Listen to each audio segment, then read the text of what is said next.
മനാഫ്, എന്തായാലും നമ്മൾ കുറച്ച് ഗുഡ് മോർണിംഗ്. നമ്മൾ കുറച്ച് ദിവസങ്ങളായി ചോദിച്ചൊരു ചോദ്യത്തിന് ഉത്തരമായി. നമ്മളെയൊക്കെ വളരെ കണ്ണീര് ആഴ്ത്തിയാണ് ആ വിവരം വരുന്നത് എങ്കിൽ പോലും വളരെ ദുരൂഹതയൊക്കെ മാറി. അർജുൻ്റെ ലോറിക്ക് എന്താ സംഭവിച്ചത്, അർജുൻ എന്ത് സംഭവിച്ചു എന്ന കാര്യം നമുക്ക് മനസ്സിലായി. ഈ ആദ്യ ദിവസങ്ങൾ മുതലേ തന്നെ മനാഫ് ഈ ഷെഡ്യൂളിൽ ഉണ്ടായിരുന്നു. ഇപ്പോഴെന്താണ് മനാഫിൻ്റെ മനസ്സിൽ? ഈ അർജുനെ എത്ര കാലമായിട്ട് താങ്കൾ ജോലിക്കെടുത്തിട്ടുണ്ടായിരുന്നു? അർജുന് ജോലിക്ക് വന്നത് 3.5 വർഷമായി കൂടെ.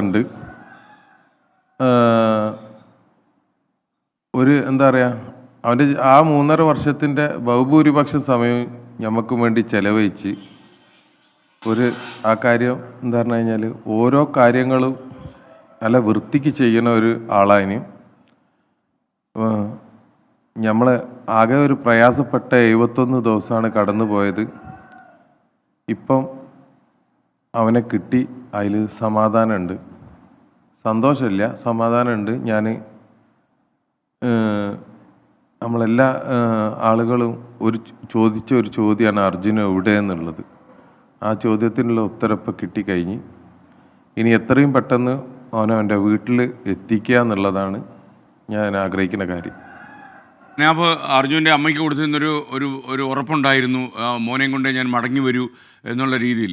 ഈ ഷെഡ്യൂളിലേക്ക് പോകുമ്പോഴും എന്തായിരുന്നു മനാബിൻ്റെ മനസ്സിൽ? അങ്ങനെ ഒരു ആത്മവിശ്വാസം ഉണ്ടായിരുന്നു? കാരണം എന്താണ് അർജുന് സംഭവിച്ചതെന്ന് നമുക്ക് പൂർണ്ണമായിട്ടും അറിയില്ലായിരുന്നു. ഇന്നലെ അവസാനത്തെ ദിവസമായിരുന്നു ഡ്രഡ്ജിങ്ങിൻ്റെ എന്നുള്ളത് ഒരു ന്യൂസ് കിട്ടീനു. അപ്പം ഞാൻ ആകെ ഭയപ്പെട്ടിനു. പക്ഷേ ഞാൻ കോൺഫിഡൻ്റ് ആയിരുന്നു. ഇതിപ്പോൾ ഇനി 2 കൊല്ലം കഴിഞ്ഞാലും ഇതിൻ്റെ പിന്നിൽ നിന്നിട്ട് സുപ്രീം കോടതിയിൽ പോയിട്ടായാലും വേണ്ടിയില്ല, ഞാൻ ഗംഗാവലി പുഴയുള്ള മണ്ണ് മുഴുവൻ അരിച്ചു പെറുക്കും.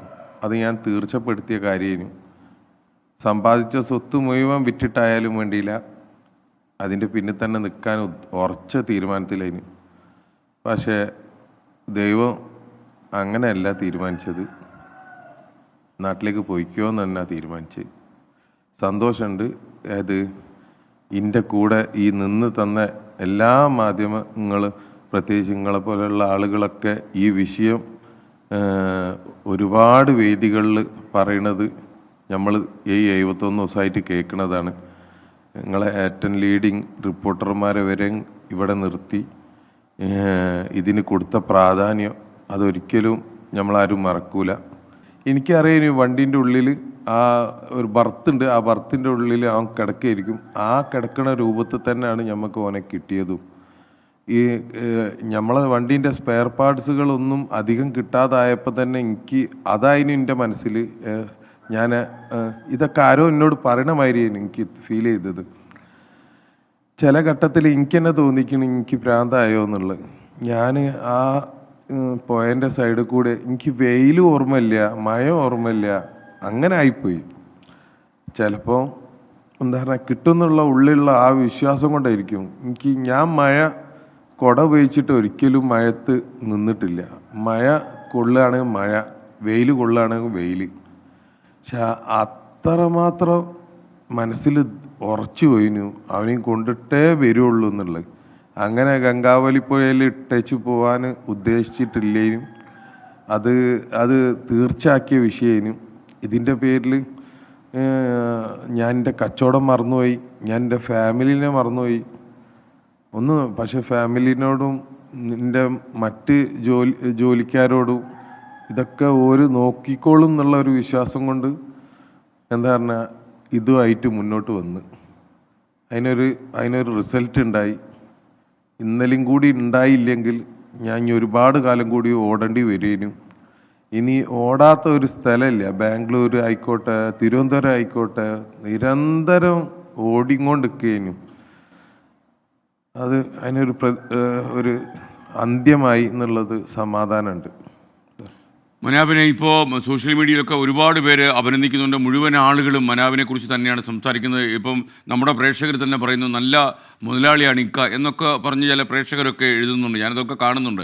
അപ്പോൾ യഥാർത്ഥത്തിൽ എന്നാൽ ഇതേ സോഷ്യൽ മീഡിയയിലെ പല സ്ഥലങ്ങളിലും പല സ്പേസിലും താങ്കൾക്കൊരു ദുഷ്ട ലാക്കുണ്ട്, താങ്കളുടെ ലക്ഷ്യം മറ്റു ചിലതാണ്, ഇൻഷുറൻസ് വാങ്ങിയെടുക്കുന്നതാണ് താങ്കളുടെ ലക്ഷ്യം, ഇങ്ങനെയൊക്കെയുള്ള രീതിയിലുള്ള വിമർശനങ്ങൾ വന്നത് താങ്കളെ വല്ലാതെ തളർത്തിയിരുന്നു എന്ന് എനിക്കറിയുകയും ചെയ്യാം. അപ്പം മനസ്സിന് വല്ലാത്ത നൊമ്പരം ഉണ്ടാക്കുന്ന വിമർശനങ്ങൾ ഈ സോഷ്യൽ മീഡിയയിൽ ചില കേന്ദ്രങ്ങളിൽ നിന്ന് ഉയർന്നു. ചില ഹാൻഡിലുകളൊക്കെ തന്നെ വളരെ നിശ്ചിതമായ വാക്കുകളിലൂടെ താങ്കളെ വിമർശിച്ചു. ആ ദിവസങ്ങൾ ഓർക്കുമ്പോൾ എന്താ താങ്കൾക്ക് ഇപ്പോൾ തോന്നുന്നത്? ഇത്രത്തോളം വേദന അനുഭവിച്ചത് മെയിനായിട്ട് ഒരു ഭാഗത്ത് അർജുനെ നഷ്ടപ്പെട്ടിക്കണ്, കച്ചവടം പോയിക്കണ്, ഫാമിലിയിൽ കുട്ടികൾക്ക് സുഖമില്ലാതാവുന്ന സമയങ്ങൾ ഉണ്ടായിക്കണ്. ഇതൊക്കെ ഞാൻ എങ്ങനെയെങ്കിലും എൻ്റെ മാനസികാവസ്ഥ വെച്ച് ഞാൻ തരണം ചെയ്യാൻ തയ്യാറായിരുന്നു. പക്ഷേ ഞാൻ ഓരോ കമൻറ്റുകളും ഓരോ ചാനൽ മറ്റേന്താ യൂട്യൂബ് ചാനലുകാർ ഇടുന്ന വീഡിയോകളും, അതായത് നക്സലാണ്, കൊലപാതകമാണ്, ഇങ്ങനെ പല രൂപത്തിലുള്ള കാര്യങ്ങൾ പറയുമ്പോൾ ആകെ തകർന്നു പോയി. ഒരുപാട് ദിവസങ്ങൾ ഒറ്റയ്ക്ക് ഇരുന്ന് കരഞ്ഞിക്കണം ഈ വിഷയത്തിൻ്റെ പേരിൽ. ചില സമയത്ത് സ്വന്തം ഫാമിലി ഗ്രൂപ്പിൽ വരെ ഈ എന്താ പറയുക, ഞാൻ കണ്ടിട്ടുണ്ടാവും, തലേന്ന് ഞാൻ കണ്ടിട്ടുണ്ടാവും ചന്ദനക്കൊള്ളക്കാരനായ എൻ്റെ വീഡിയോ. പക്ഷെ ഒന്നും കൂടി ഇട്ടിട്ട് ഒരു ചോദ്യമാണ്, ഇതാ മനാഫെ ഇതിലെന്തെങ്കിലും കാര്യമുണ്ടോ എന്ന് ചോദിച്ചിട്ട്. അപ്പോൾ ഒന്നും കൂടി ആകെ ടെൻഷനായി പോകും. ഇവന് ഇപ്രാവശ്യം കിട്ടിയിട്ടില്ലെങ്കിൽ ഞാൻ കാലാകാലം എന്താവുകയും ഒരു കുറ്റക്കാരനെ പോലെ ജീവിക്കേണ്ടി വരുന്നു. എന്തായാലും ദൈവത്തിന് അങ്ങനെയല്ല ഒരു തീരുമാനം ഇന്നലത്തോടു കൂടി എനിക്ക് മനസ്സിലായി. എന്തായാലും ഒരു ചോര കിനിയുന്ന ആത്മാർത്ഥ താങ്കൾ ഇക്കാര്യത്തിൽ പ്രകടിപ്പിച്ച് 71 ദിവസവും താങ്കൾ ഇതിൻ്റെ പിന്നാലെ തന്നെ ഉണ്ടായിരുന്നു. താങ്കളുടെ നിരന്തര സാന്നിധ്യം എല്ലാ മാധ്യമപ്രവർത്തകർക്കും മനസ്സിലാവുകയും ചെയ്തു. അപ്പോൾ അതേസമയം താങ്കൾക്ക് ഈ വീടുമായിട്ടും വലിയ ബന്ധമുണ്ടായിരുന്നു. താങ്കൾ ഈ ശിരൂരിലെ താമസത്തിനിടയിൽ വീട്ടിലെ അർജുൻ്റെ അമ്മയെയും അർജുൻ്റെ ആളുകളെയൊക്കെ വിളിച്ചിരുന്നു. കാരണം അർജുൻ്റെ സഹോദരിയൊക്കെ അവിടെ ഉണ്ടായിരുന്നു, സഹോദരി ഭർത്താവ് അവിടെ ഉണ്ടായിരുന്നു. അല്ലാതെ അമ്മയൊക്കെ ഫോൺ ചെയ്തിരുന്നു. ആ കാര്യം ആ കുടുംബത്തിന് താങ്കളൊരു വലിയ അത്താണിയായിട്ട് മാറുന്നുണ്ടായിരുന്നു. അപ്പോൾ എങ്ങനെയായിരുന്നു ആ കാര്യങ്ങൾ?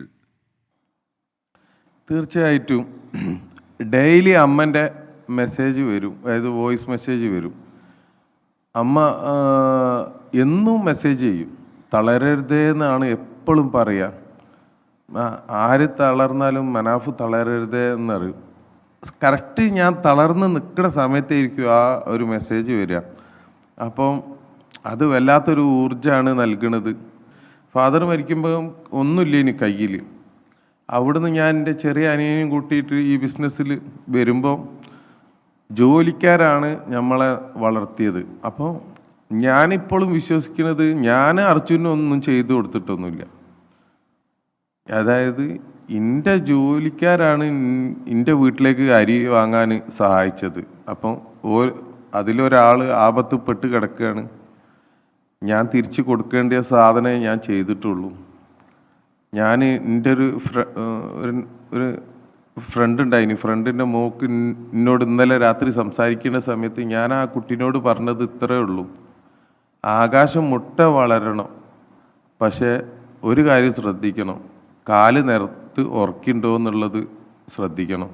അവൻ്റെ മകന് നാളെ വലുതായിട്ട് എന്നോട് ചോദിക്കുകയാണ്, മനാഫ്ക അന്ന് നിങ്ങൾക്ക് ഒന്നും കൂടി ശ്രമിച്ചൂടെ ഇനിയോ?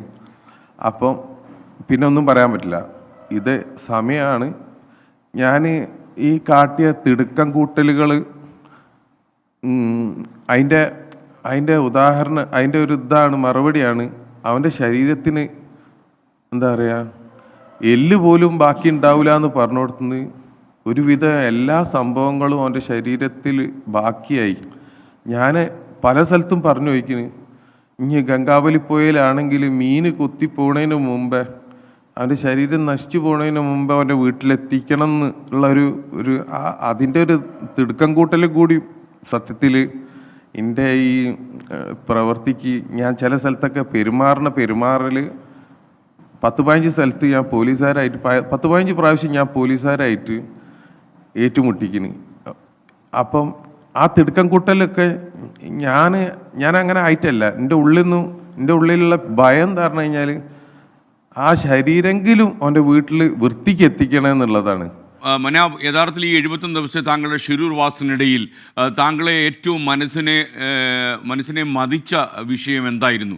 പ്രത്യേകിച്ച് ഇടയ്ക്കൊക്കെ തന്നെ ഈ ആൻറ്റി ക്ലൈമാക്സ് പോലെ ദൗത്യം നിർത്തിവെക്കുന്നു, കാലാവസ്ഥ മോശമാകുന്നു, ഗംഗാവലി പുഴ കലുഷിതമാകുന്നു, അടിയൊഴുക്ക് കൂടുന്നു, അങ്ങനെയൊക്കെയുള്ള അവസ്ഥകൾ വന്നു. അപ്പോൾ താങ്കൾ ഈ 71 ദിവസത്തിൽ ആലോചിക്കുമ്പോൾ താങ്കളുടെ മനസ്സിന് ഒരിക്കലും മറക്കാത്ത സംഭവം എന്തായിരുന്നു? ഞാൻ ഒരു സമയത്ത് ഞാൻ ട്രെയിന് സ്റ്റോപ്പില്ലാത്ത റെയിൽവേ സ്റ്റേഷനിൽ ട്രെയിൻ ഞാൻ നിർത്തിച്ചിക്കണ്. ഒരിക്കലും മറക്കാത്ത വേറെ സംഭവം എന്ന് പറഞ്ഞു കഴിഞ്ഞാൽ ഈ ജില്ലയിലെ മെയിൻ പോലീസ് ഉദ്യോഗസ്ഥനെ ഞാൻ ചങ്കൂറ്റത്തോട് കൂടിയിട്ട് മൂപ്പരെ തല്ലി ഞാൻ മേടിച്ചിക്കണ്. ഞാൻ അത്ഭുതപ്പെട്ടിക്കണ്. എനിക്ക് അടി കിട്ടുമ്പോൾ എന്താ വേദനിക്കാത്തതെന്ന്. ഞാൻ ഒരുപാട് പ്രാവശ്യം അടി വാങ്ങിയിട്ടാണ് ഞാൻ ഒരു പ്രാവശ്യം വീഡിയോ എടുക്കാൻ കഴിഞ്ഞത്. വീഡിയോ എടുക്കാൻ അപ്പോഴാണ് ബോധം വന്നത്. അടി ചിലർ പറഞ്ഞേക്കല്ലോ തല്ലിട്ടുമ്പോഴേ ബോധം വരുള്ളൂ. എനിക്ക് അപ്പോഴാണ് ബോധം വന്നത് അത് ചെയ്യണം എന്നുള്ളത്. പിന്നെ അതിന് ശേഷം എപ്പോൾ അടിക്കാൻ വന്നാലും ഞാൻ വെറുതെ പോക്കറ്റിൽ നിന്ന് മൊബൈൽ എടുത്ത് ഇങ്ങനെ കൈ പിടിച്ചോളും. അപ്പോൾ പിന്നെ ഓല് പോകും. അങ്ങനെ ഞാൻ എൻ്റെ ജീവിതത്തിൽ ഇങ്ങനെ തുടങ്ങി എന്തൊക്കെ കാര്യങ്ങൾ, ചില കാര്യങ്ങളൊന്നും എനിക്ക് തൽക്കാലം ഇതിൽ പറയാൻ പോലും കഴിയില്ല. അങ്ങനൊക്കെ ചെയ്തിക്കണം. ഇതൊക്കെ ഒരു നല്ല കാര്യത്തിനാണ് പലതരത്തിലും മെനക്കെട്ടത്. ഇതിൻ്റെ ഒന്നും റിസൾട്ട് കിട്ടാതായപ്പോൾ ഞാൻ തന്നെ ഗംഗാവലിപ്പോയിൻ്റെ സൈഡിൽ ഇരുന്നിട്ട് ഞാൻ അർജുനോട് ചോദിച്ചിരിക്കുന്നു, ഇങ്ങനൊക്കെ കളിച്ചിട്ട് വിടാണ്ടോ എന്ന് ചോദിക്കുന്നു. മനാബ്, എന്തായാലും താങ്കളെ കുറിച്ച് ഓർക്കുമ്പോൾ എന്ത് പറയണമെന്ന് എനിക്കറിയില്ല. എന്തായാലും താങ്കൾ അർജുനോടുള്ള ഒരു കമ്മിറ്റ്മെൻറ്റ് താങ്കൾ നടപ്പിലാക്കി. ഇനി താങ്കൾ നേരെ പോയി കർണാടകയിലെ അമ്മയെ കാണുക. അമ്മയെ കണ്ട് താങ്കളുടെ ദൗത്യം നിറവേറ്റിയ കാര്യം അമ്മയ്ക്ക് അറിയാം, അമ്മയോട് പറയുക.